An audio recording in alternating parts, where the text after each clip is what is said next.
Star Trek Lower Decks Review, Season 2, Episode 2. Cop out. Sorry. It's like, how are we gonna get him to return to Sarita? Oh yeah, we're gonna clone him. Well, I mean, at least it's not it's something that's been shown to happen before. Yeah, true. Yeah, literally And what happened to Riker, Riker. though I think the Thomas Riker, I think he's the Thomas Riker of the two is on the Titan. Yeah. So wait, his clone didn't turn evil? Wow, that's actually surprising. No, you see, because what happens is it isn't a clone, it's a replica. Because what happens with transporters is transporters are kind of like a fax machine with a built-in shredder. It takes and breaks apart your DNA. It breaks apart you molecule by molecule and sends that information elsewhere and builds you up with the atoms in the area. So basically what happened was it didn't take him apart. So when the transporter malfunctioned, he was sent where he was supposed to be sent, but the shredder part didn't happen, which really pissed off the turtles. Sorry, couldn't help it. But So yeah, there too. Which is why I would never go through a transporter. It's because a suicide basically box. it's a suicide machine. Yeah. Yeah. Not always a box, but it is a suicide machine. You just are torturing another being by causing it to exist in your existence. But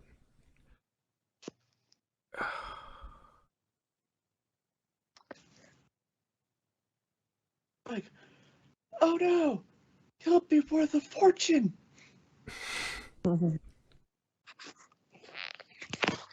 Which I also find it interesting that, like,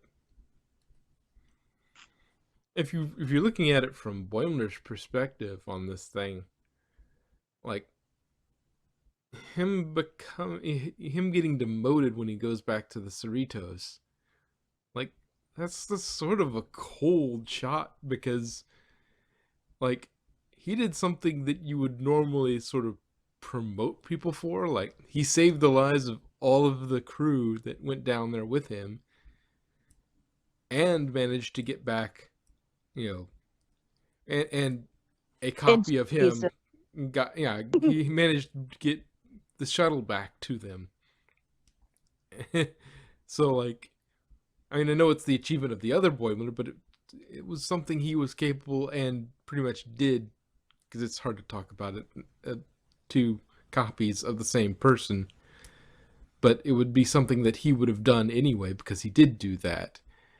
And so, like, this is the sort of thing people get promoted for, but he gets demoted. Like, it's also interesting that, like, I know it's sort of a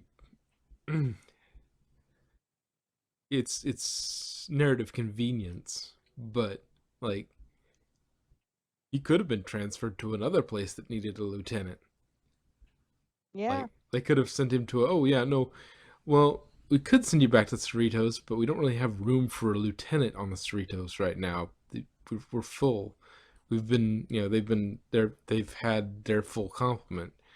So we're gonna keep you at lieutenant, but we're gonna send you on to, I don't know, some other ship that's similar, and just like, oh yeah, we're gonna send you to this California class, or this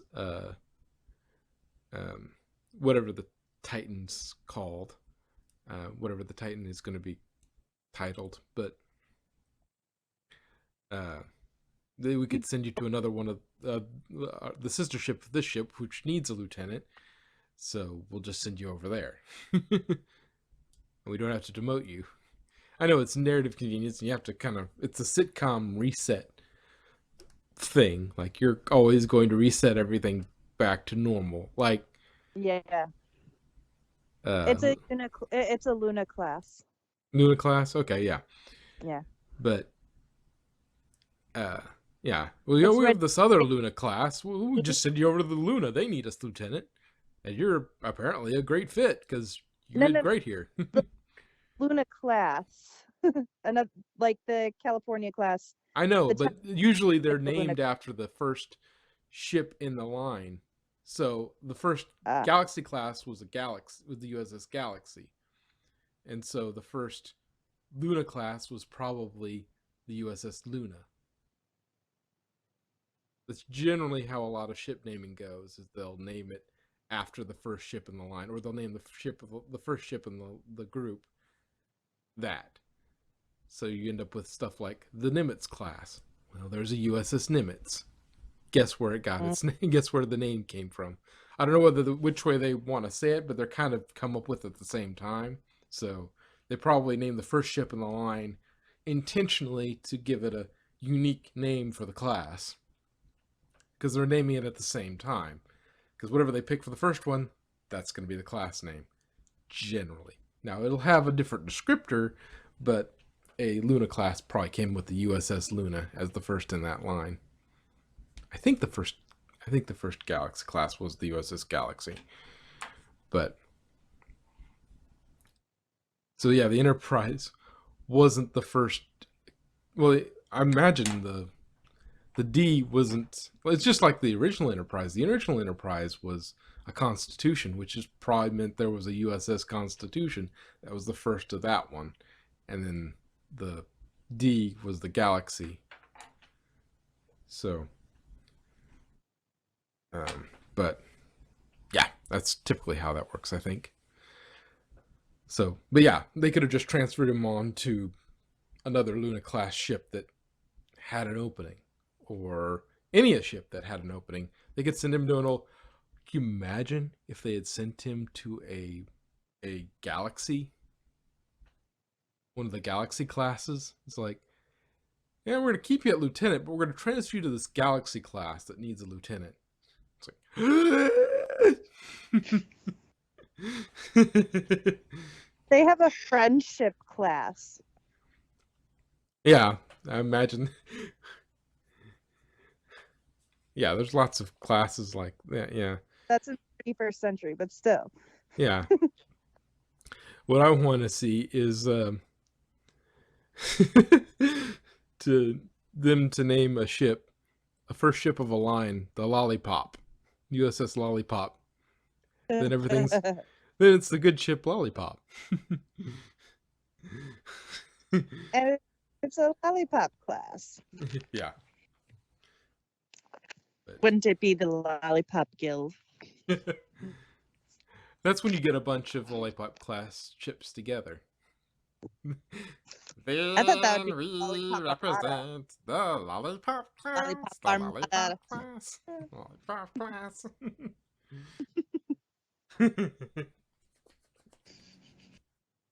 Yeah, they could have sent him anywhere, but narrative convenience, they sent him back to the Cerritos.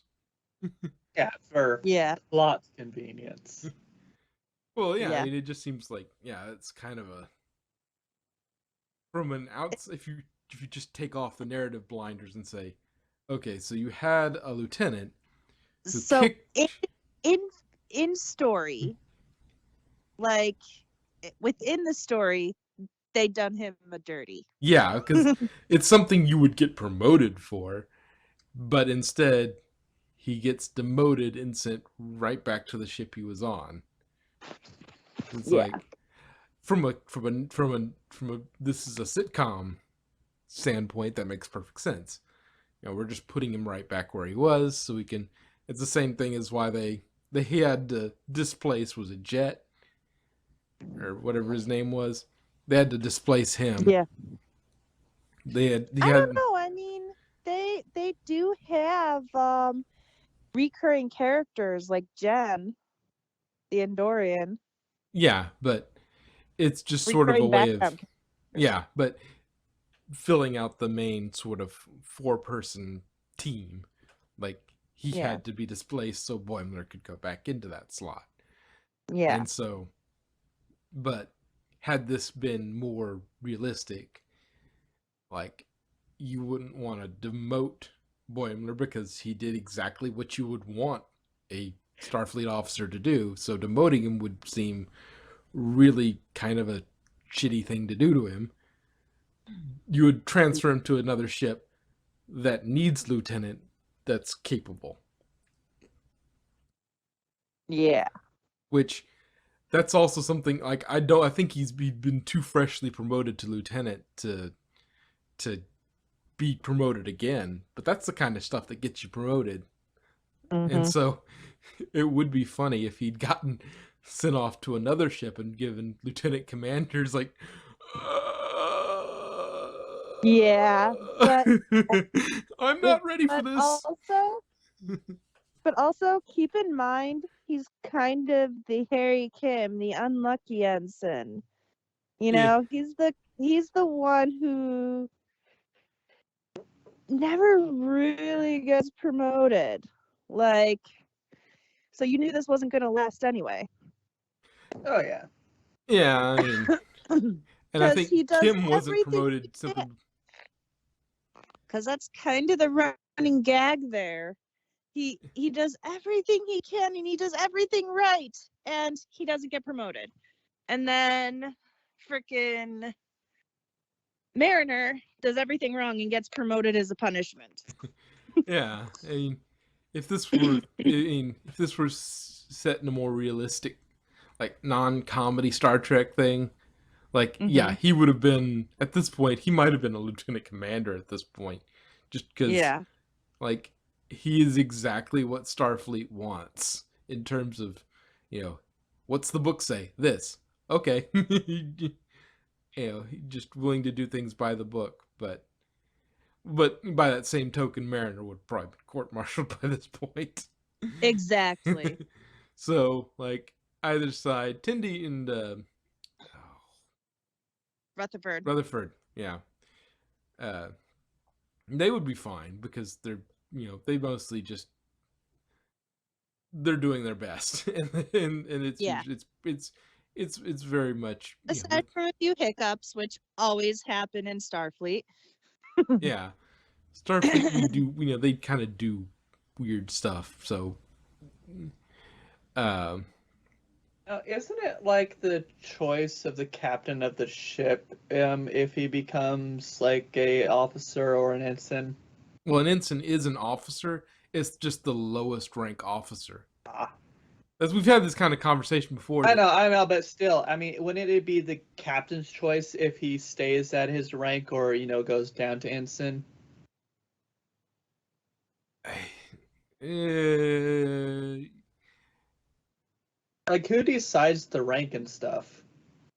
yeah, I don't. Yeah, I think it's mostly that's also hand waving some narrative convenience because then what he would have to do himself, either Riker would have to demote him himself and then transfer him, or he would have to be transferred and then demoted.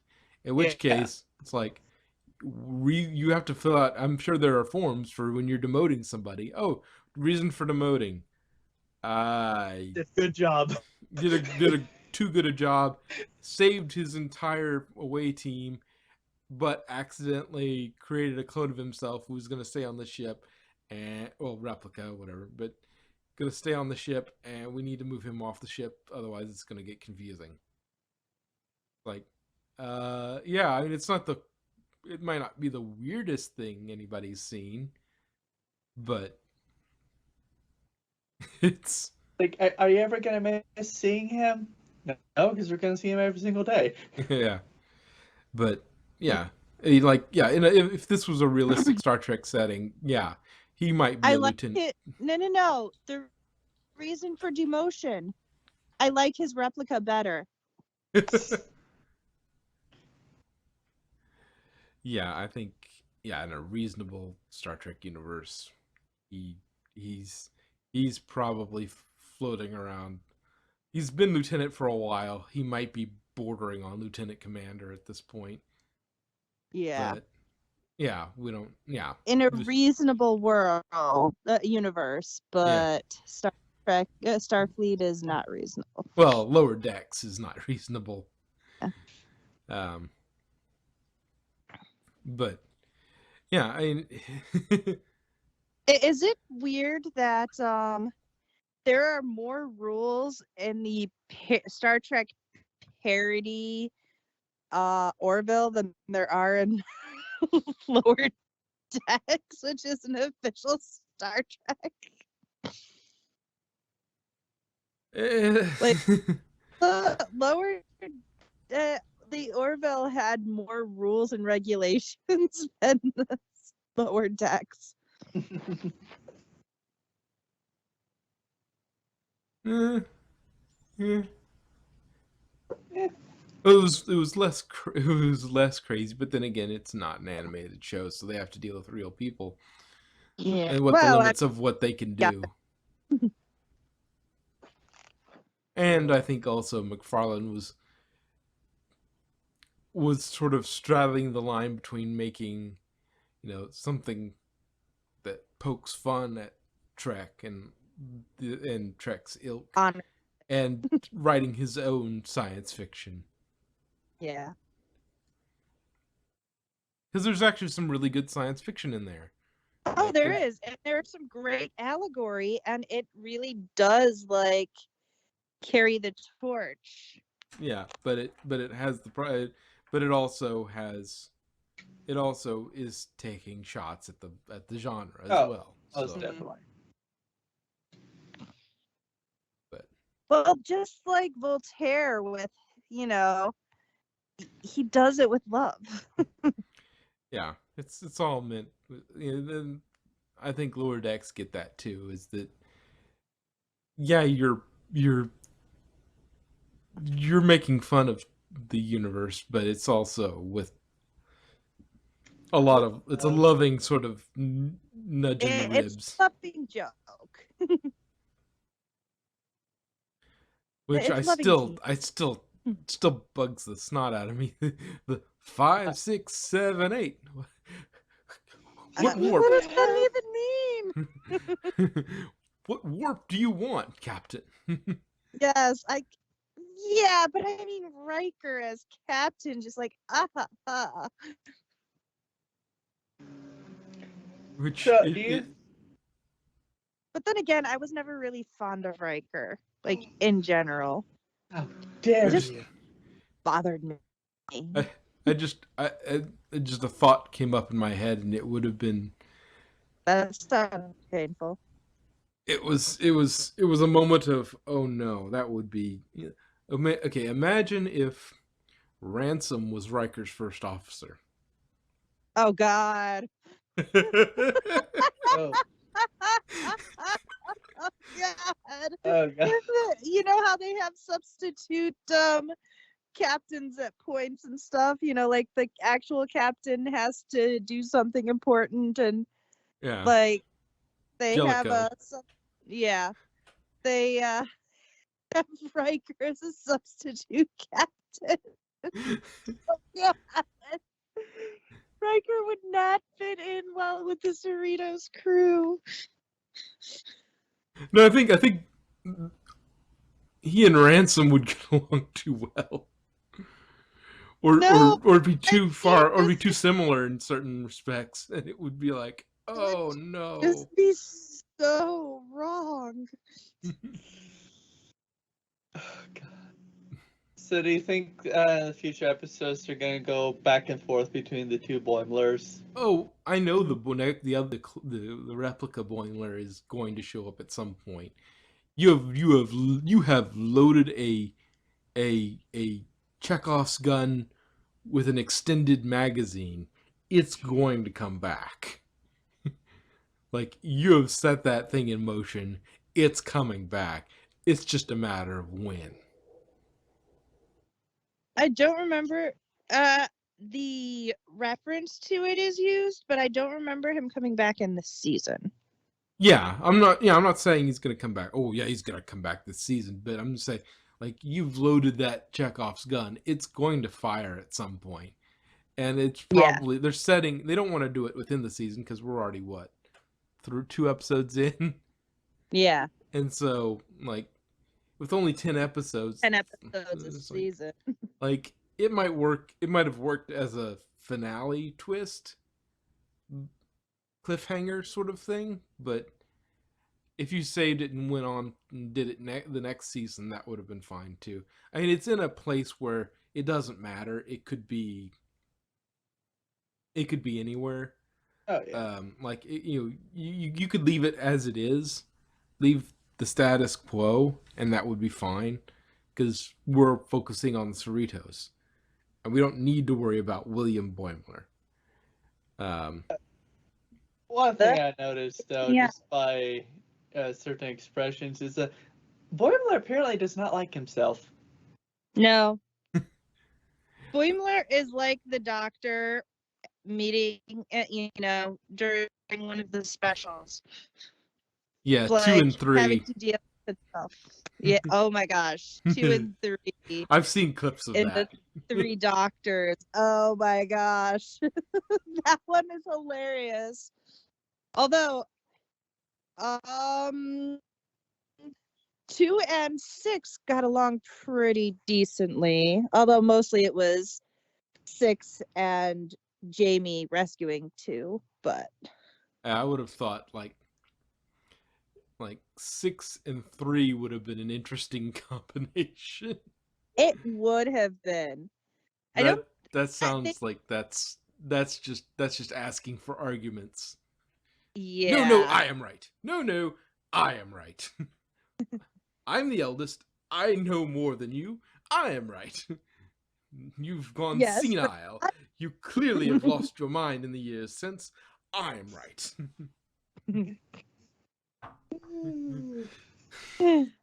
But I think my favorite line from this entire episode is, I can't remember the exact words, but it was like, that's what happened. Yeah, we got a bunch of characters together and something. So I can't really remember the rest. They were like too overqualified or something.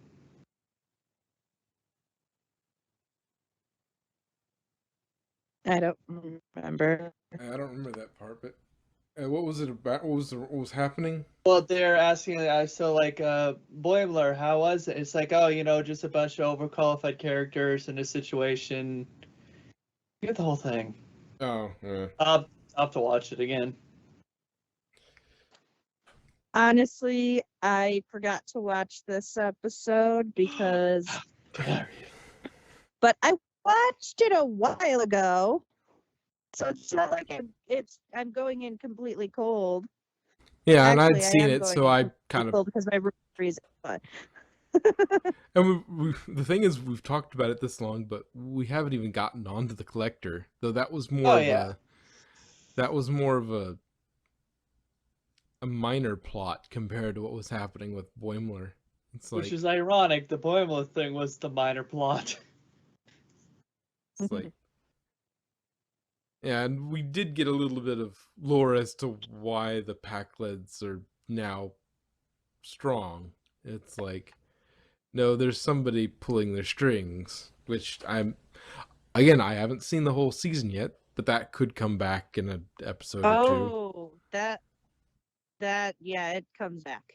Yeah, I'm not surprised. Like, that's another thing. You set that up. Now you are kind of compelled to that pay it really off. comes back later. Yeah, now you are compelled to pay that off, and yeah, as much time as you've spent with the Packleds, you got to pay that off. But it pays it off in all the worst ways. And by worst, I mean best, but worst from a, type way. Not worst isn't actually bad. A time-traveling William Boimler who got sent back to No. to marionette the The No. I don't mean bad as in like plot evil. Like, what the fuck is your problem type bad? I mean bad as in like it is part of the season finale. So I'm just frustrated because I'm like, I have to wait season to find out what happens with that. Oh, okay. But oh, deadly Roombas. What are they gonna do? Suck us to death? Oh my god, they're gonna suck us to death! Somebody just pulls down their pants. Okay. Oh, Oh come god. on. Hey. I do want at least one adult joke. No, those are my things. Somebody had to do it. You weren't doing it. That's what she said. But I'm glad that even in the future, Roombas still exist. Now they fly. That just sounds terrifying. I know. I mean, actually, you know what? That technically wouldn't be impossible. You just take a Roomba, tinker a little bit, and combine with like a really powerful drone. You could make a flying Roomba. Oh, yeah, that I think you could seriously. I would be not shocked at all if a YouTuber made a flying Roomba, because what you do, basically you'd need essentially a drone, or the equivalent of the parts you need for a drone. And then you could take the propelling motors out of that, and then it would just be an exercise of coding. Yeah. I think it would just be a lot more complicated because now you're coding in 3D. Yeah. But the thing about a flying Roomba is that it would never get stuck. But you have to be careful how you design it, because if it was trying to fly out of a blocked area, it would fly into things. And Then- not only that, but we saw what happens when the Daleks learn to fly. Okay, I'm gonna make a GoFundMe for like $10 million so I can make an army of flying Roombas with steak knives attached to them.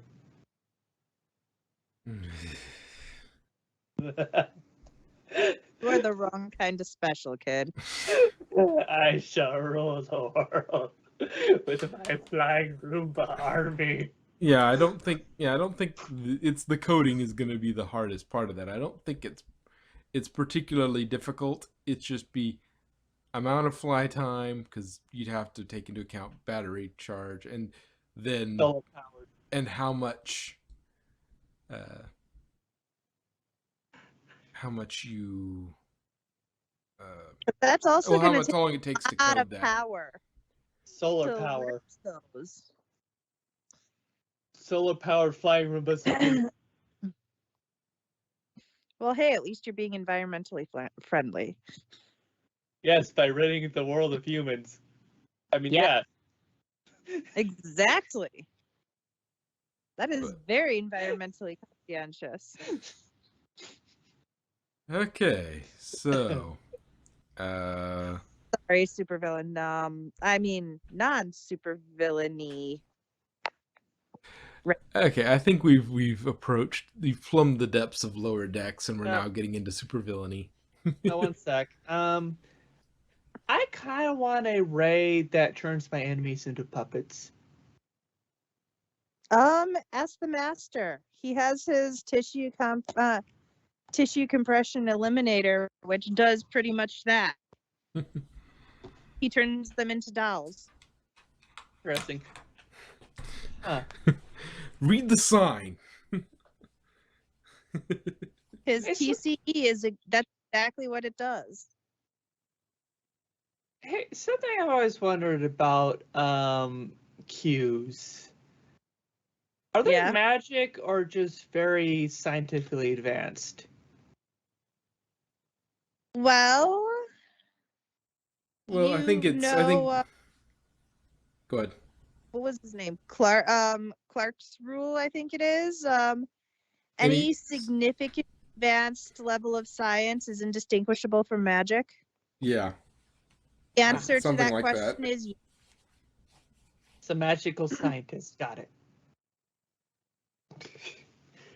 Kidding. Anyway, yeah, I think we've wrung this one dry. Um, we're getting into That's just. supervillainy, and that's always a good sign to stop. Oh yeah. Well, I I guess. mean, never a good sign to stop for me. I guess one I would say. When the two big hotshots keep arguing, but nothing gets fixed, always ask the lower levels. Yeah. See what they have to say.